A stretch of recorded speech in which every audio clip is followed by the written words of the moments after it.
Hello, hello. This is Christina Barr. You're watching Black Tea News.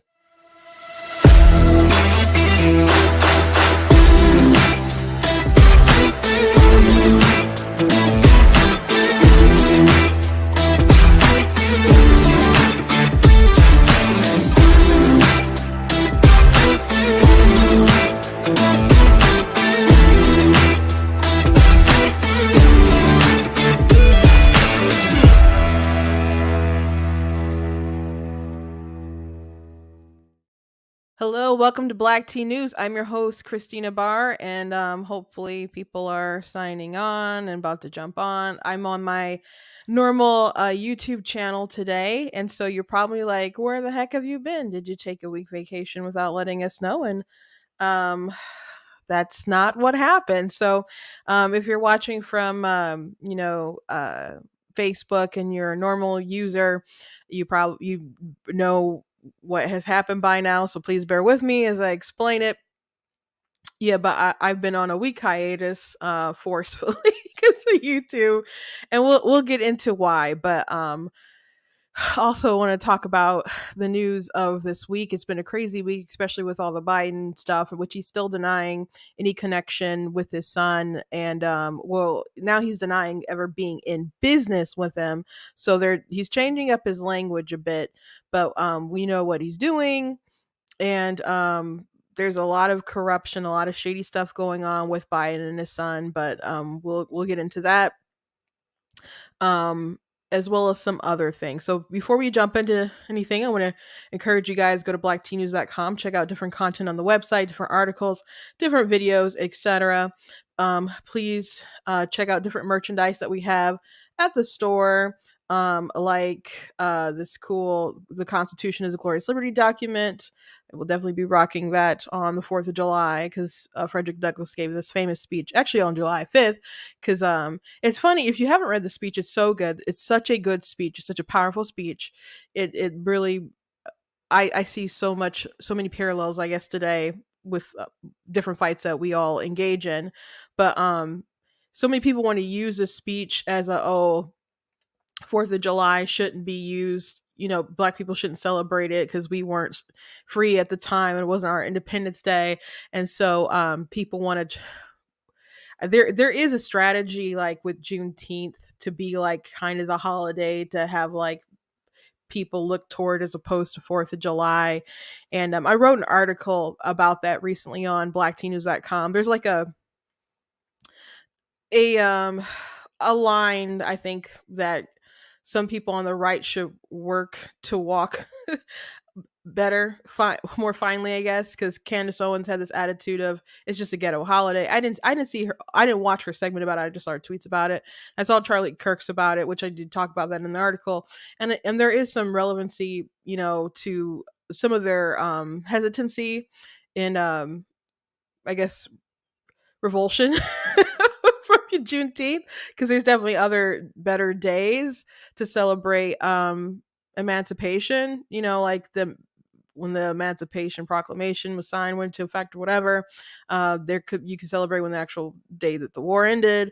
You could celebrate, or rather, you could celebrate when the 13th Amendment was ratified. Went to effect, because Juneteenth, the thing that bothered me about Juneteenth is people Googling, like, when did slavery end or something to that effect. And the first thing that pops up is the Juneteenth article. And that's not when slavery ended, or in the least bit. Like, we talked about this on the show, that Joe Biden, who said that my state was a slave state, bragging about it, said that,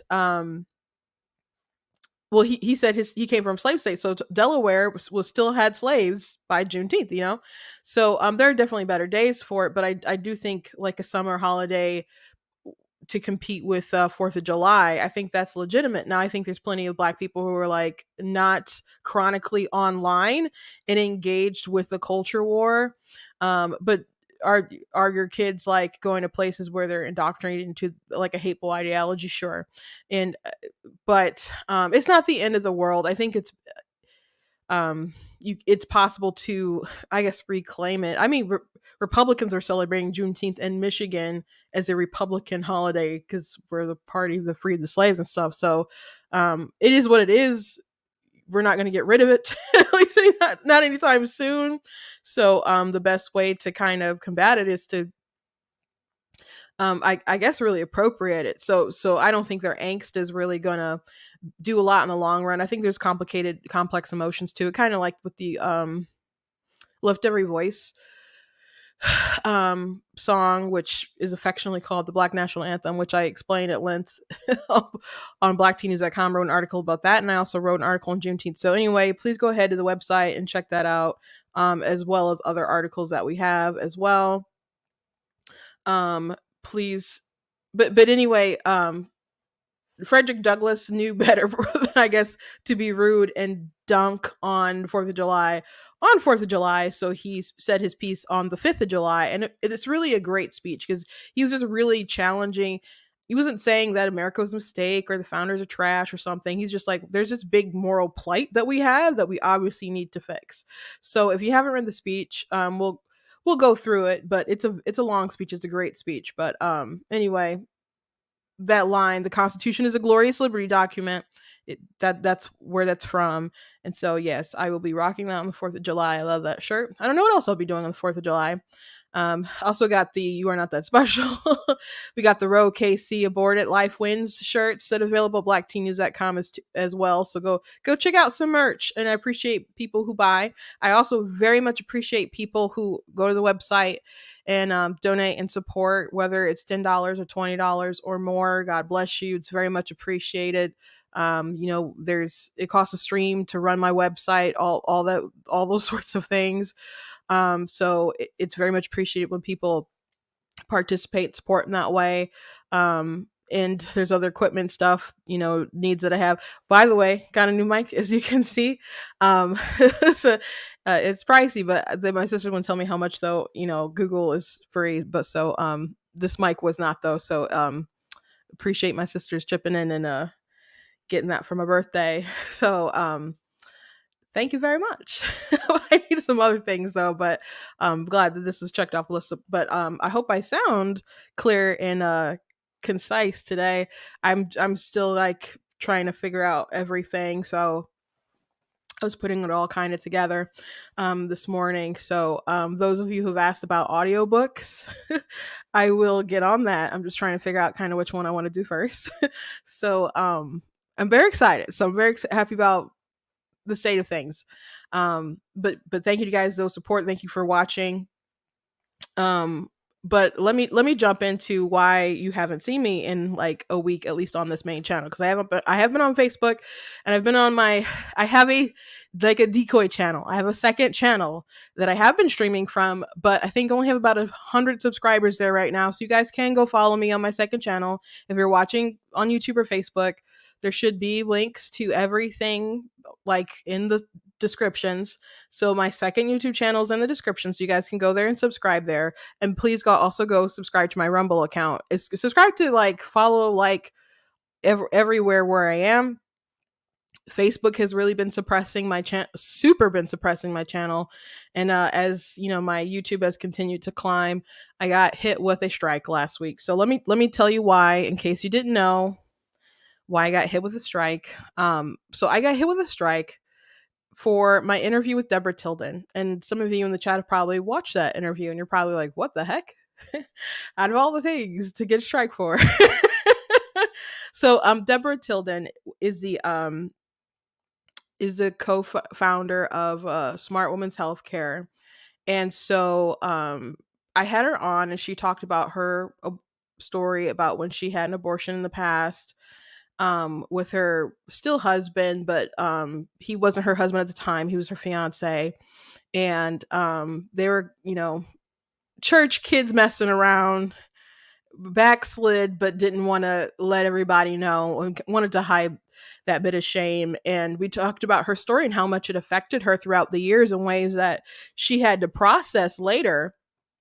Like the Turnaway study, for example, claims that it follows women 5 years after their abortion, and women who are also denied abortion. So in both cases, it basically lists that women don't have regret. So if you're turned away from abortion, you don't regret having been turned away and not killing your child. So I think that's really really important, and I think it makes like abortion pretty immoral if you just turning a woman away in like just a week time could a third of them will be like, oh, I'm glad I didn't do that. I find it so immoral what we allow to go on in our country. But by the time like 5 years goes by, regret is only like 5% or something like that.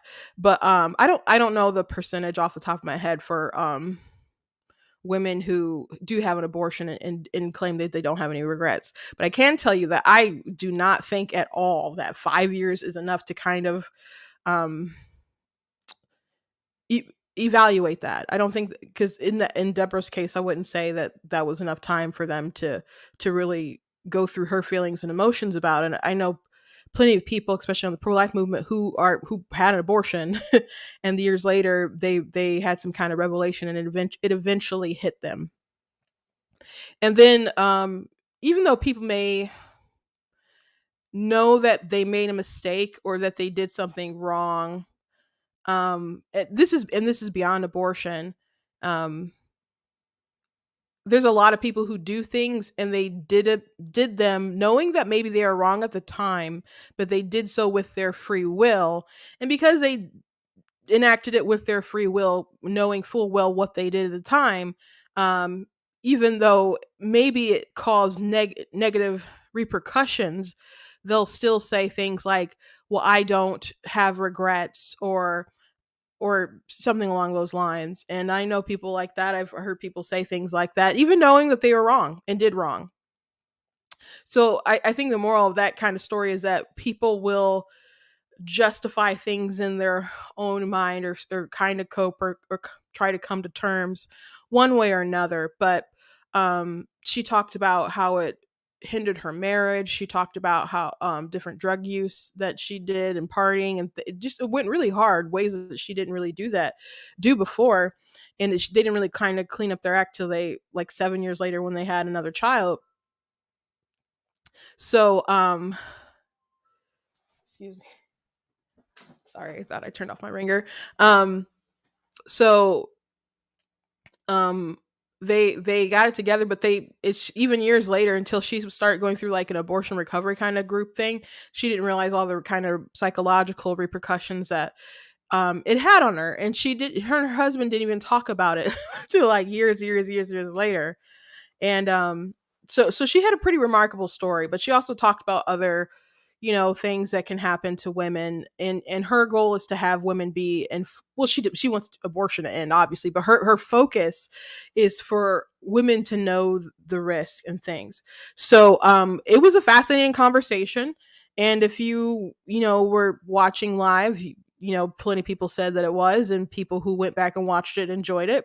But now you can't find it on YouTube because YouTube took it down. And the reason why they took it down is because they said, well, apparently they have a policy that's similar to their COVID policy. And with their COVID policy, um, which I guess they're not as strict as it is, as during the pandemic. But if you said something that went against like the WHO standards, they would give you a strike or whatever. So, if you said something about masks, the effectiveness of the vaccines and transmission, and even things that they got wrong, or weren't as clear about, and things that had to be retracted or whatever, at the time, like, you would get your stuff taken down or whatever. Now, I never had my stuff taken down for um particular information that went against who or anything like that. But I got flagged because I did a story about Canada and a hospital and how they were treating like kids who weren't jabbed. So and they didn't. I'm like, okay, I guess I will be more careful with my titles, because it was something like Canada's tyrannical something something. So I was like, I guess I will not write things quite like that, because they're apparently mad about it. um I've I've gotten flagged with stuff about the election before. But I just had to write the magic words, kind of like Joe Biden is the president. I know he's the president. He won the election, and they basically were like, okay, that's fine. But this they wouldn't appeal. So they said, um, I whatever we talked about went against who, but they didn't tell us what. They wouldn't tell us what. They weren't specific. I didn't expect them to be specific because I've requested they got specific before, but they've never gotten specific. And when I went to who to kind of just read over some of the stuff they were saying, basically it's like, it's safe, abortion is safe, abortion is safe, abortion is safe, and women who can't have abortions, it's less safe for them to not be able to have abortions. And I'm like, that's really subjective because I'm like, because when people say it's safe or it's healthcare, my first reaction is how safe is it for the baby, and how healthy is the baby after the procedure. So, it's a matter of perspective, certainly. So, I think this is a really important conversation to have, whether you're pro-life and pro-choice. And I know there's people who follow me who are pro-choice. A lot of people started following me because of some of my videos on like transgender issues and stuff. So I have turfs who follow me who are very pro-abortion and or pro-choice, as most of them like to be called. And there's guys who are following me who are libertarian, who are on the fence and other stuff. I know people who follow me are across the board on the issue, and I imagine a lot of people who stay and stick around are still pro-life. But I know people who, at least if they're pro-life, they maybe are not as stringent on the issue as I am. But people appreciate my stance and my arguments and how I articulate them. Even people who disagree, they're like, "Oh man, I really like reading your posts." So, I think it's an important conversation for all sides of the aisle to have, because I've seen videos like on TikTok and other places of women who are pro-choice, who just had an abortion, who took the abortion pill, and they were in so much pain and torment. And they're like, we're going to share the I'm going to share the story because pro-lifers have no idea what this is actually like, and people don't know, and they don't tell you these things. And a lot of pro-life people like myself responded. We're like, we totally know what happens. A lot of people who are pro-life are people who had abortions, who had a change of heart, or we do the research and we read and we understand, and or we know someone. And so we like tried to warn you guys, to let you know. So and if you didn't have such a like negative knee jerk reaction, um maybe you could have listened and learned before you went through this experience. Because if you're just like, oh, you want to just control women, and it's like, but maybe we do have some useful information that you can take or leave. Like, yeah, we have an ultimate end game, but that doesn't mean that everything we're saying and sharing with you isn't untrue. Like different harm, how painful it can be to have those forced contractions when you take the pill, or different things that can happen, or and I don't even know what it was that triggered or what might have been on who. I just know that they didn't like the conversation that we were having. So I did re-upload it to Rumble, so you guys can watch it there. But I'm not going to not talk about this topic, not talk about the subject. Um, maybe with some of the claims that Deb was making that they didn't like. I don't know, but that conversation's on Rumble. I don't. I don't feel like we talked a lot about other possible kind of side effects, but um that part of the science or whatever, or the debate or that reading, I haven't read a I'm not as versed as she was in those different categories and topics. So I haven't really talked about them. So I don't foresee me I guess getting kicked off again anytime soon. But I'm really not surprised that they're limiting this conversation, because if you have a conversation about this topic, there's some kind of disclaimer at the bottom. And I've said this many times that this is the direction I saw it was going. And with the disclaimer, it takes you to the national library, NIH or something, NH something. But and it says like the definition of abortion, how they describe it is like basically like ending a pregnancy or removing a fetus or something. But it doesn't say anything about death. And if you pick up a medical, dictionary and read abortion, it says the end of a pregnancy, the termination of a pregnancy or ending of a pregnancy resulting in the death of a fetus or embryo. That's what it says. So for people to just pretend like to gloss over like that something dies or someone dies, that's the whole point of it. The way that they described it, it's like no different than a C-section, and I think that's weird. So if we can't even have like real true conversations like about something that a lot of people view as is a human rights violation, we're in a bad spot. And so this is a serious thing, whether you believe women should be able to do it, or whether anytime, anywhere, any place, any reason, or you believe that women should be able to do it scarcely. um we still deserve to have these conversations, and there's a lot of people who will tell you up and down that they're correct and you shouldn't question the authorities on the matter. Did you know, and maybe I would put this in my book, um, that we didn't really give babies anesthesia until, or like, when we operated them, or pain meds or whatever, until like the 80s, I think it was. Like they didn't think that infants could feel pain. I'm not talking about in the womb. I'm talking about like your infant babies. That is like a new phenomenon of like making sure that they have medication. Like they would give them like muscle relaxers because they were squirming around a bit, but they didn't think, they didn't like have a big enough reaction to pain. They just thought they didn't feel the pain. Or like super early on, they're like, oh, well, they won't remember it. So that's really barbaric, right? But that's what we used to do. And it's not that the science didn't start catching up. It just took a while for them to just enact a good policy. So if there's a lot of things that we're so certain about that's just monstrous, or there's things that we think are for the good of the science that are just monstrous, like the Tuskegee experiments, when they claim that they were giving treatments to black people for syphilis, and they weren't. And that was our government doing that. And that's not too far removed from our history. That's not that long ago. It's too close for comfort. Too close for comfort. So this like appeal to authority, you know, I don't like it. Especially when there's so much money on the table, there's so much activism on the table, there's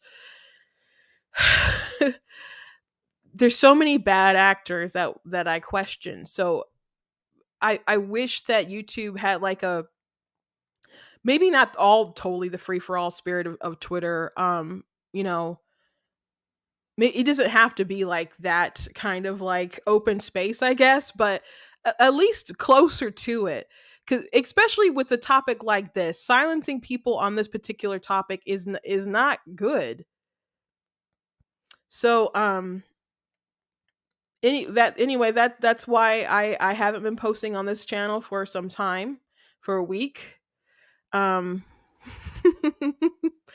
and I just ask that you guys do go to the website, that you put in your email address, so you know what's up, know what's going on in situations where I couldn't even post. I couldn't even write it like a post or whatever, though they let me edit one.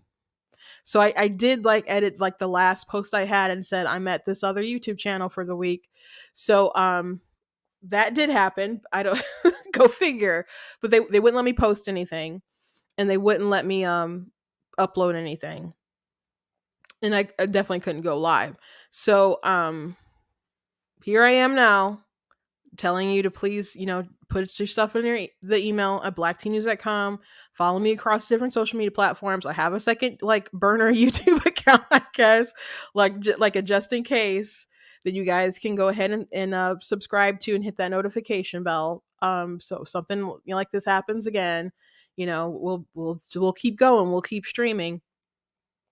Follow me across Twitter, and if you have a Twitch, and Instagram. All my links should pretty much be in the description. But I also ask that if you can support, continue to support. And I don't know, maybe I should figure out some kind of subscription kind of thing. And if you guys have suggestions on what kind of things you'd like to see, like for subscribers or something, to get some more, I mean, maybe some exclusive paid kind of content or something. But I want to build beyond the point of being boxed in like this in case something happens. So I appreciate those of you who do support, who have supported. You guys know that I still am monetized on YouTube. They didn't like remove that. But I obviously couldn't make any money last week, really, doing any streaming and stuff. So that put a damper on things. So again, if you can support, like I very much appreciate it. Keep quoting the script. The Bible says you have not because you ask not. So I am asking if you can. So thank you guys for watching, for viewing, for being patient, for caring if you thought I was gone. Like, I don't know if you guys thought I took a birthday vacation or something like that. But that's what happened. Um I'm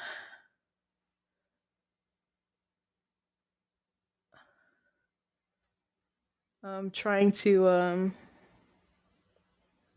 let's just quickly scroll through your comments.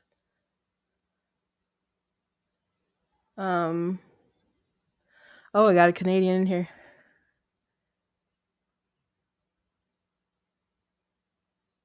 Okay, anyway, thank you guys for reviewing. Those of you who watch it back. So we have continued on with the news. I do have an article at blackteennews.com about this Hunter Biden situation, and with it, it's so juicy. I like we continued on with our conversations, but if you missed it, I was so excited. I'm gonna clip it and I will like post it on this channel. I obviously couldn't do it until today, so I will post some of the content that from last week on my main YouTube channel. But it was so juicy. Like it's good tea. Like it's such good tea with the Biden stuff. Um so Biden was asked about it. If you don't know exactly what I'm talking about, I'll like go back over it in a second. But Biden was asked recently and he just kind of dodged. So here's a clip of Biden.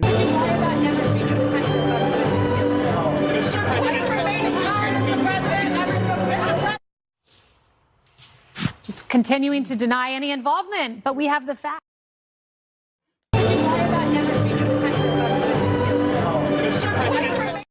So did you lie? And he just says no. Of course he would say no, but he released a like where the White House released kind of like a lawyery kind of statement, because Biden has repeatedly said, and he gets really angry about it if anyone asks him, especially like on the campaign trail. Has he you know, is he involved with his son's business or whatever? And Biden is the one who said, I have never even spoken to them about to my son or my brother about their business dealings or whatever. So even people like the CNN talking heads have asserted that that was insane, that it didn't make any sense. There's a particular panel on CNN. I must have the clip somewhere because I think I actually made a 50 reasons not to vote for Joe Biden, reminiscent of my 50 reasons not to vote for Hillary Clinton. It didn't get sadly enough traction, but it's out there. On this YouTube channel somewhere, I guess. But I have a clip in there, I think, of the CNN panel when they're just like that. You wouldn't. They're just flabbergasted. Like, you wouldn't even at least talk to your son to make sure that there's nothing that going on, like some kind of impropriety, that would make them look bad. So it doesn't even make sense to say that he doesn't talk to them at all. And so it was always a lie.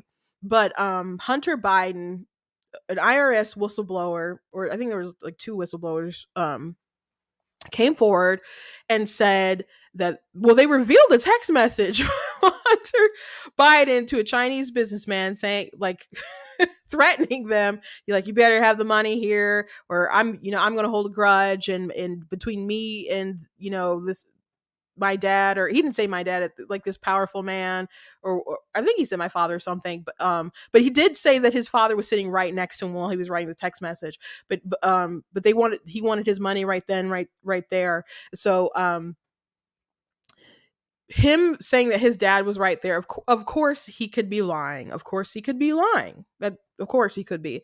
However, there's a photo that day of Hunter Biden at like the Delaware place or near there, and he's driving his dad's Corvette, the one that was in the garage with the classified documents. So, and then there's also like another photo that I saw like from Joe Biden like 2 days before. So he was, you know, uh, around at least Delaware at the time. Biden, that is his house, and his son was there as well. So, it's probably true he was sitting right next to him, and they're not outright denying it, that he was sitting right next to him. So now that they've changed their stance, and they're like, instead of saying I've never talked to Hunter about his business dealing, they're saying I've never been in business. So what does that mean? Is I feel like we're arguing about what the definition of is. that's a Bill Clinton reference for those of you who are younger, but it's so ridiculous. And so yesterday I was over at my parents' house, and I was talking to my brother-in-law about some of this stuff, and he's just kind of shaking his head about, how there's all these powerful people that keep getting away with just kind of crazy things. And he was just flabbergasted. He's like, there's people who like look up to these people. And I'm like, that's because they just want to ignore this stuff because they just want to vote for the person on their team. Now there's way better people than Biden. I'm suspicious of Biden actually being the nominee. I've said that several times. And I think, I don't understand why why you'd hold on to him. Like if you really want to secure your chances of making sure that you win in the White House. Now, I think they think that if Trump is the nominee, then it won't make any kind of difference. And there's polling, I guess, to suggest to back that up. So if Trump is the nominee and it's a rematch, it's very hard to convince people to change their mind, to not just change their mind, but admit that they made a mistake. So and I hope people understand that it's very, very hard. There's plenty of people who post videos of, oh, I was a Democrat, oh, I made a mistake, oh my gosh, but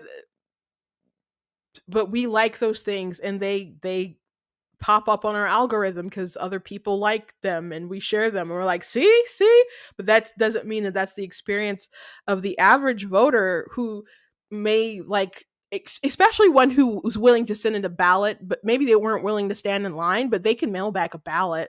And if that's all the energy they're going to devote to the election, then they're probably not super super informed. And us talking about Hunter Biden, maybe it doesn't click to them on why this is an important topic and why this is a particular issue. Maybe they've never heard of it or whatever, and they're not keen on changing their mind. So I think if Biden believes that Trump is a nominee, or Democrats see that Trump is going to be the nominee, I think they think that they're probably okay where they are.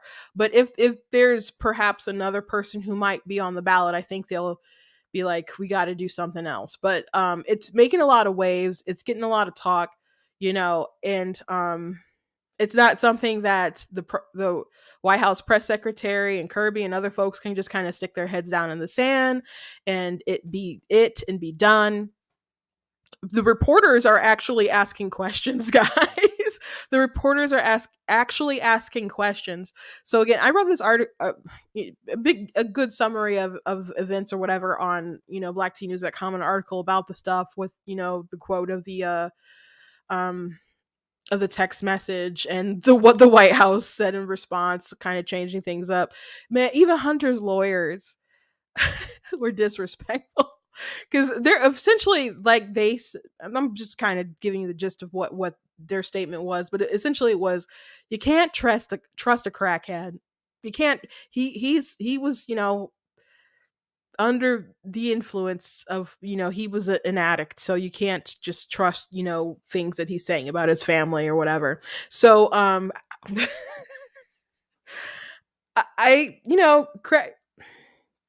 crackheads do crackhead things, and it's tough having people in your family who are addicts, and I don't say that with no experience. Unfortunately, I think a lot of Americans are touched by this issue in some kind of way. Which, by the way, I think it was an opinion at the New York Times that's trying to go the route of Joe Biden, um, as a very sympathetic situation. I'm gonna try to find the tweet really quickly, but I'm not surprised that they're trying to just go the route of, oh, he's a loving father. Why do these things keep happening to Joe Biden? And the answer is not just merely that Hunter, is a addict and has a sickness. It's also this culture of people being able to do whatever they want to do without any sort of repercussions. The fact that Joe Biden allowed his son and encouraged his son and got apparently 10% and had his bills paid by his son, and apparently there are maybe even bribes. We have to see where that rabbit hole goes there, like 5 million bribe for him and Hunter. um we'll see if that pans out or not. They're still like investigating that stuff. But the fact that you let your kids get away with anything, and if something happens you clean it up, the DOJ or Secret Service cleans it up, Democrats clean it up, the media cleans it up, there's no accountability. And this probably isn't a new occurrence within his lifetime of people just cleaning up the stuff. And I don't doubt that Biden has had to have times when he's like begging his son to, basically get his act together and to think of his health. And I get it. And a lot of people unfortunately share that experience, but at the same time I don't think that 1994 Joe Biden, who co-authored the the crime bill, Clinton's crime bill, not co-author, sponsored it. I think it said sponsored. The bill would treat other crackheads with a felony gun charge the same. And it's really, really crazy if you think that we should all just kind of shrug our shoulders with all this stuff, with Hunter having a federal gun charge basically falling off, while Joe Biden's going around talking about why it's so bad for you guys to have guns. It's not adding up. It's really not adding up at all. So, um, trying to find. Oh, here we go. It was from Nicholas Kristoff, who wrote an article about this. I'm going to share my screen so you guys can see this really quick. I'm not going to read the article with you guys, but um, I did go through it, and it's they're trying. They're really trying to shift the narrative. This isn't surprising, but the real meaning of the Hunter Biden saga, like the true spirit of Christmas. That's the real meaning of the Hunter Biden saga, as I see it, isn't about presidential corruption, but is about how widespread addiction is, and about how a determined parent with unconditional love can sometimes reel a child back. So here's the thing, because a lot of people will say to me stuff, when I talk about different issues, and I may come off a bit tough, and I know I can come off a bit tough. I don't think I'm as tough as I could be when we have a lot of these conversations. But people say, well, what, you're supposed to love everyone, like you're a Christian, you're not supposed to judge, and you're supposed to love, and how dare you, blah blah blah. And I'm like, you guys don't understand what that even means at all, like in a biblical sense. Like, love is just not affection. It's not I don't doubt that Biden loves his son. I'm sure he very much loves his son. But love also doesn't rejoice in wrongdoing, and his son has done a lot of wrongdoing. I'm not just talking about the drugs. I'm not just talking about the prostitutes that he wrote off on his taxes, by the way. the IRS had to like interview his escorts. I don't think that's a business expense, but he tried it and apparently is getting away with it. But it's not just those things like him trying to gloss over the presidential corruption. That's there's evidence of like um there's definitely evidence of, and Joe Biden's finances, at least we've known, has been intertwined with his son. There was one story about uh gosh, there basically Joe accidentally kind of paid for one of his hookers because just their stuff was just all intermingled. And not cutting him off and allowing kind of this him to have all this access and money is how he's been able to continue those bad habits. But Joe Biden's getting a piece of like the other corrupt stuff that's going on. So if you're always going to work for your son to get out of trouble and always going to have the DOJ or whoever flex their muscles so it does things don't push back on you, then your son is going to have an attitude that he can basically do anything. Like maybe, excuse me, he has the mind to say, if I do these drugs too much, it's going to kill me, and he can't control himself maybe in that kind of way or whatever. Maybe he has that kind of sense of danger about his actions, but there's other things that he's doing, like threatening Chinese business people over the phone, that he knows that he can get away with because his dad is right freaking next to him. So writing this article about the real meaning of it all, that's not the real meaning of it all. The real meaning of it all is that this is that Joe Biden has lived his life believing that he could say anything, do anything, and get away with it. There have been a few times in his life where he's been busted and has had setbacks, like when he tried to run for president and he kept blaming that he fought in March in the civil rights movement and stuff, and he lied about his records, in college and other kind of stuff. He got busted for that stuff, right? So he had a setback and had to drop out of that race. But where is he today? He's the president of the United States. And it's not like he stopped lying. He lied about attending HBCU. He lied about being endorsed by the NAACP every time he's run. I don't have any doubt that they support him, but they actually can't really endorse. So, and he said that to Charlemagne after he said the "you ain't black" comment. So he's repeatedly said a bunch of racist things throughout the years. You know, um, even like there's things he said jokingly, but then said he wasn't joking. Like you have to to own his 7-Eleven, you have to have a slight Indian accent, and he's kind of like, I'm not joking.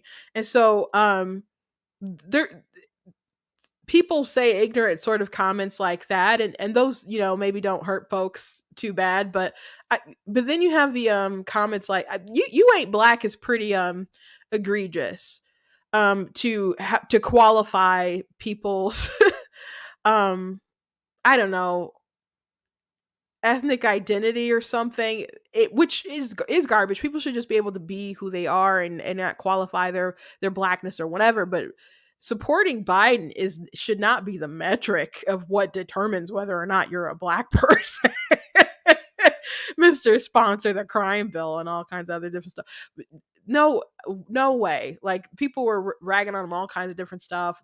And the saying that you don't know my state. My state is a slave state, and lying several times, even continuing on lying about the civil rights movement. He lied to black voters and black churches about that. So, his exit with Afghanistan, he knew what sort of things could happen. Um, with our vacuum, but he didn't care. He just wanted out, and it was chaotic. And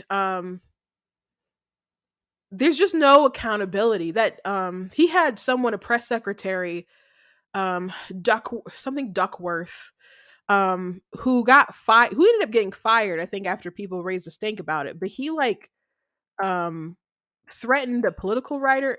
I think maybe it was a political reporter or something. Um and he's back on the campaign like Biden team. And it's like, I thought you were going to hold these people accountable when they did shady stuff. I thought that's what you were planning to do, but they don't care.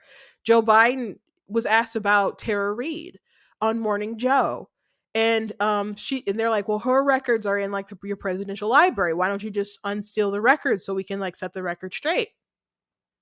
And he's like, but there's things in there that would be cannon fodder in a campaign. I'm like, and I felt like I was the only one who just heard what he said. I'm like, he's telling you that there's a lot of things that if we heard them and could see them, that it would impact his campaign negatively, and maybe we wouldn't want to vote for him. But he's saying, I can't show you all those things. They exist. Like, yeah, there's definitely legitimate reasons, like things that you if you comb through, like, oh, we can't vote for him, and he knows that.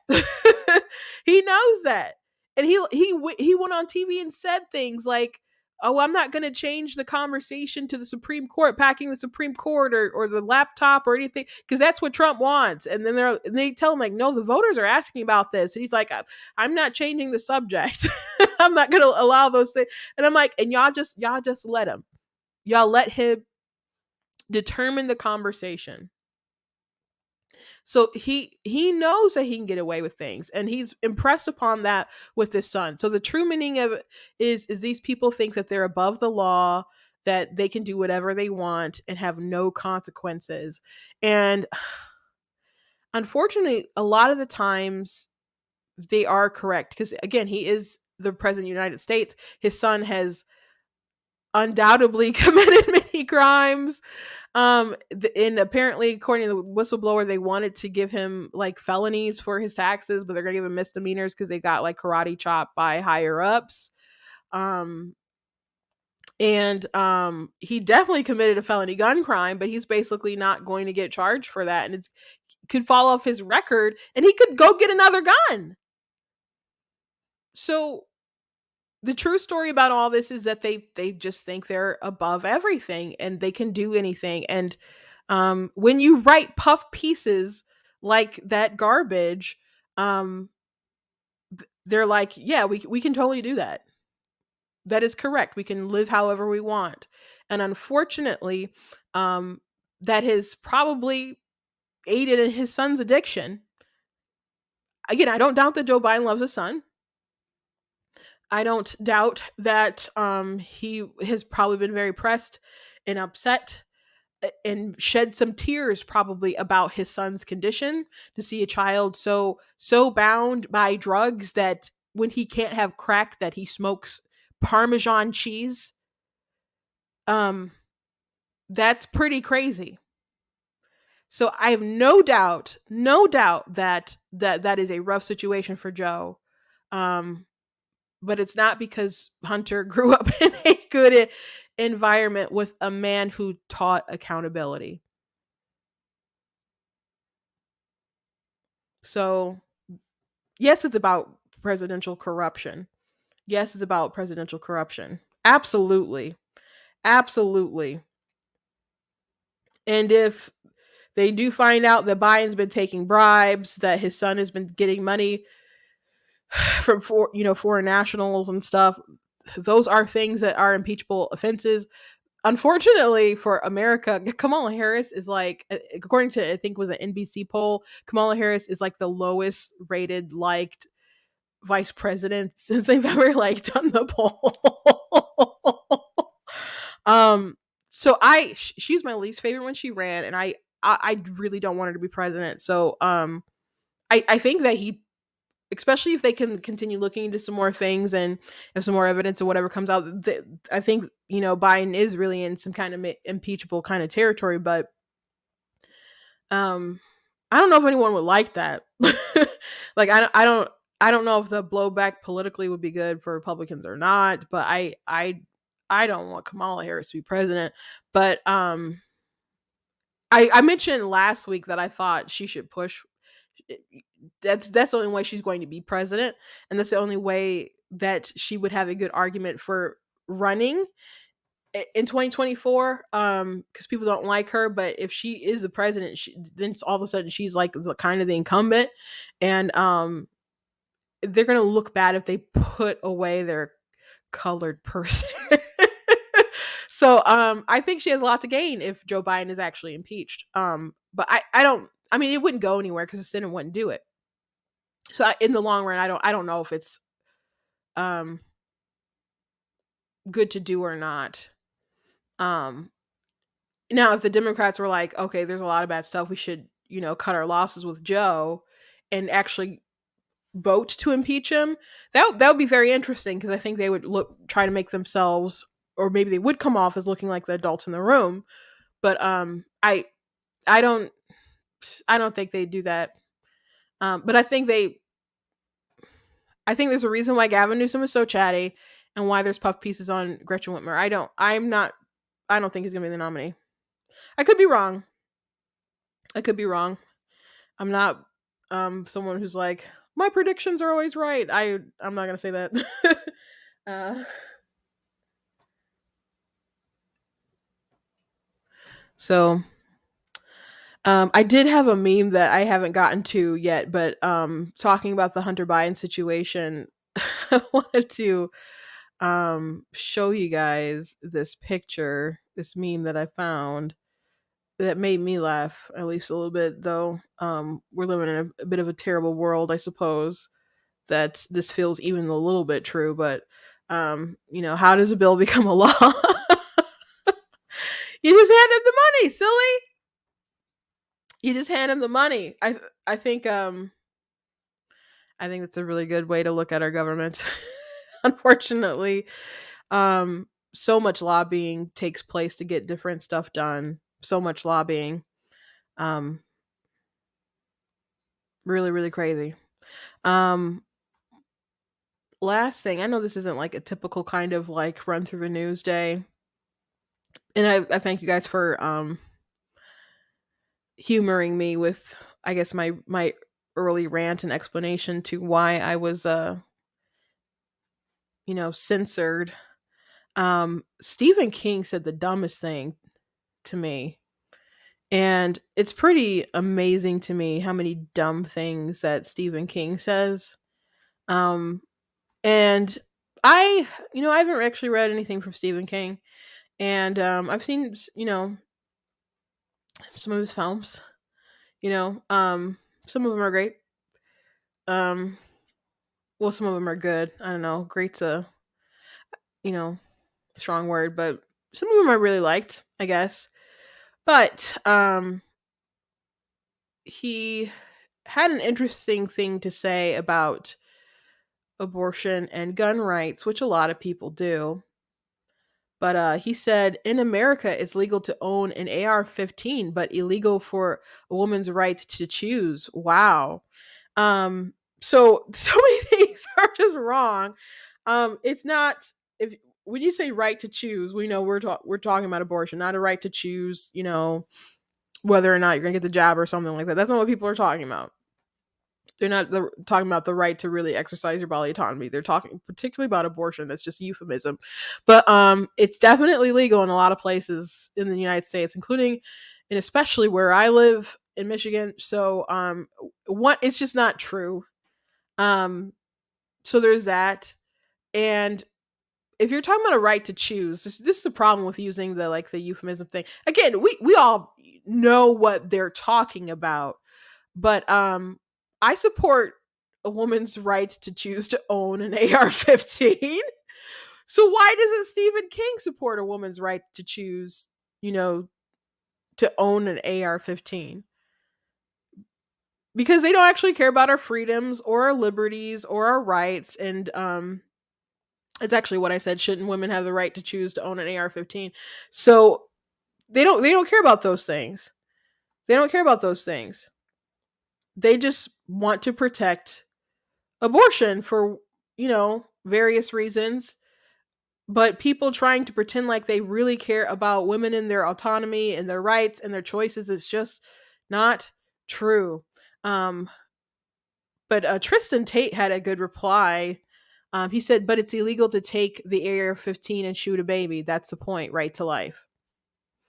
Um, Absolutely.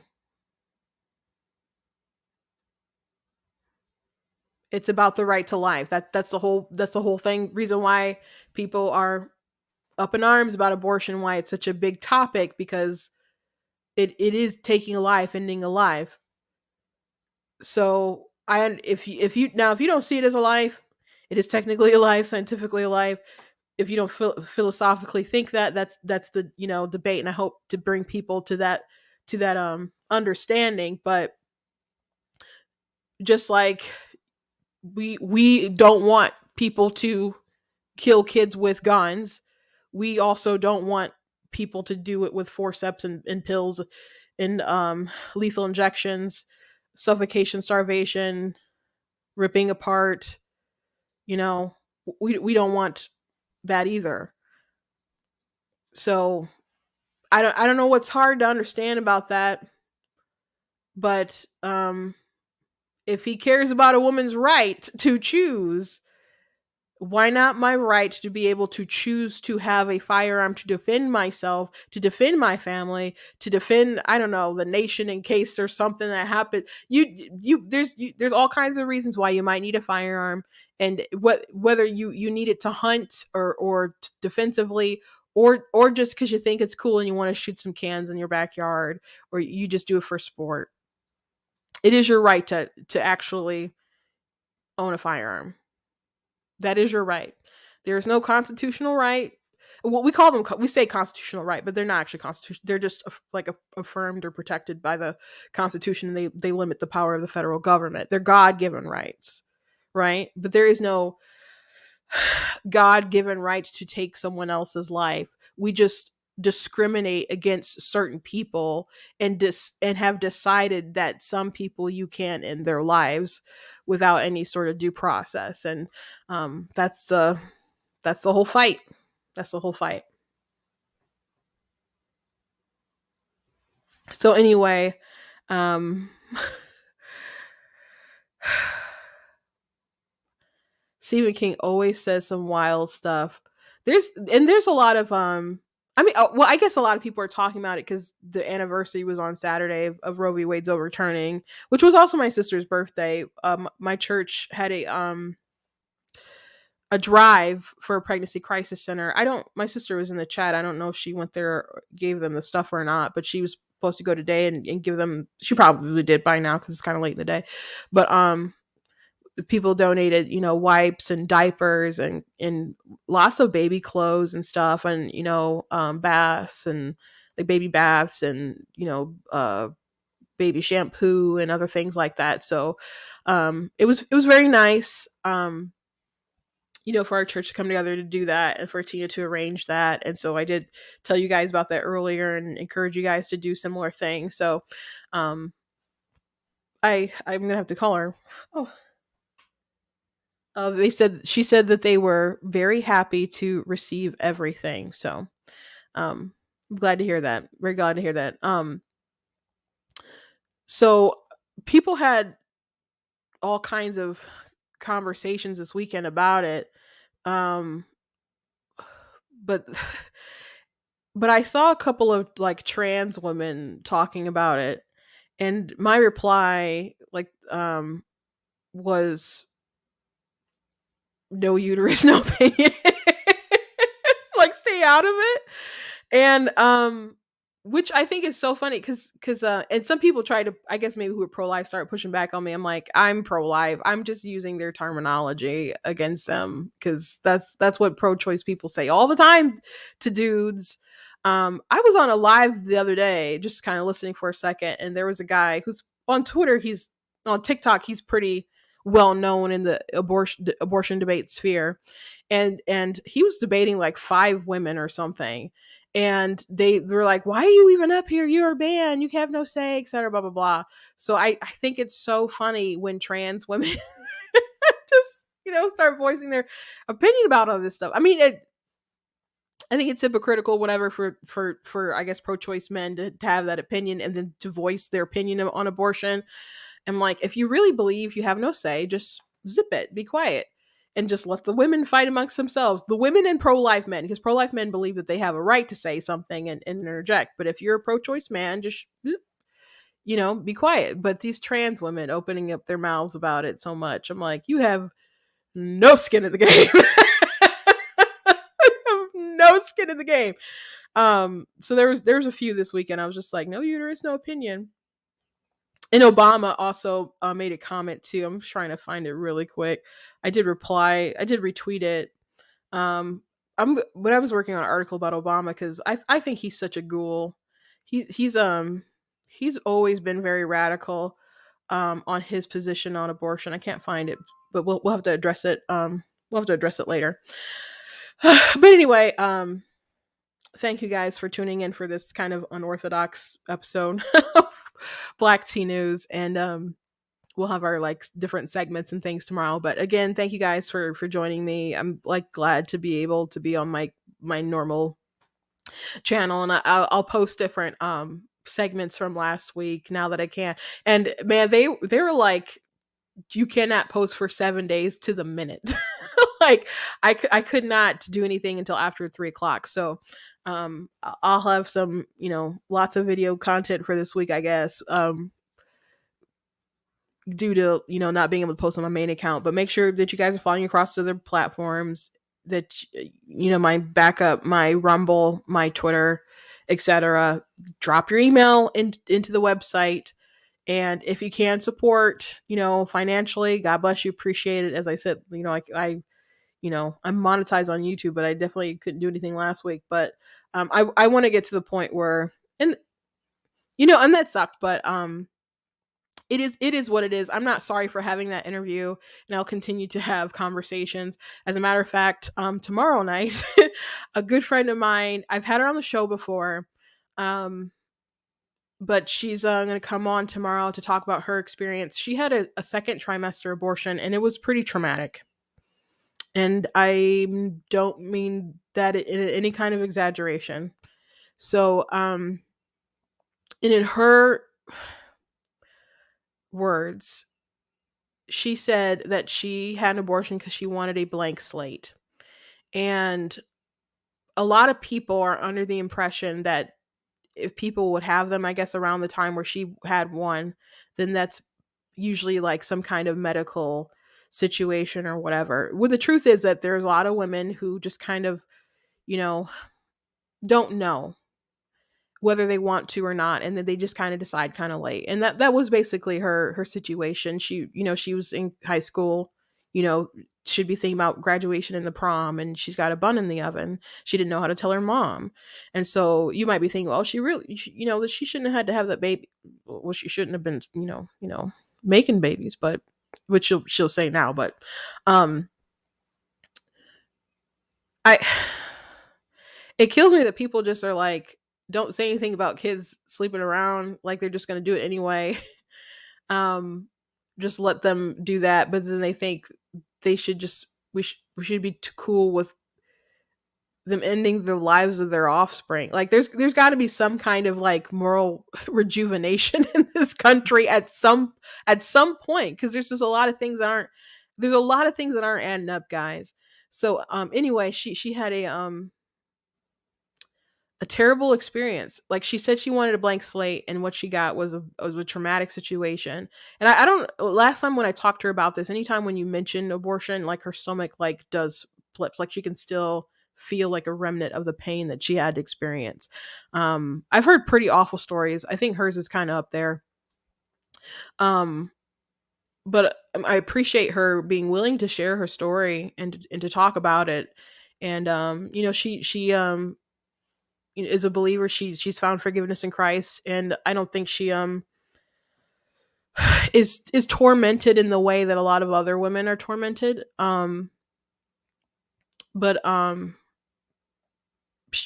she's pro life, and it's important to have these conversations, and I hope people can learn from her situation, and make wiser decisions.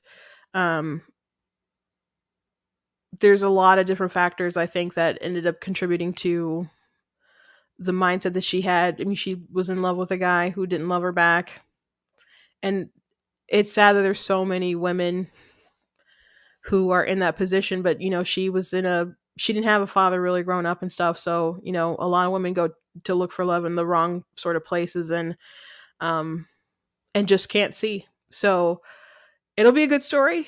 So we'll have that tomorrow night. So I hope you guys are looking forward to it. And we'll continue telling these tales. But tomorrow we will have a normal Black Tea News at 4 p.m. Eastern time. So thank you guys for joining me. Very random, but is this Taylor Swift merch? Um, it's red, white. Talking about my shirt, it's just this red, white, and blue. If that's what you're talking about. Um, from my understanding, it's just a normal like patriotic shirt that you buy at like Meyer somewhere during like 4th of July. If that's what like if you're thinking red, like it's one of her album names, right? I'm not a Swifty. I'm definitely not wearing Taylor Swift merch. If it was, it wouldn't be on purpose. But she has a couple good songs. Has she had a good song since like the Endgame album and stuff? I haven't heard nothing that I liked. But anyway, see you guys tomorrow.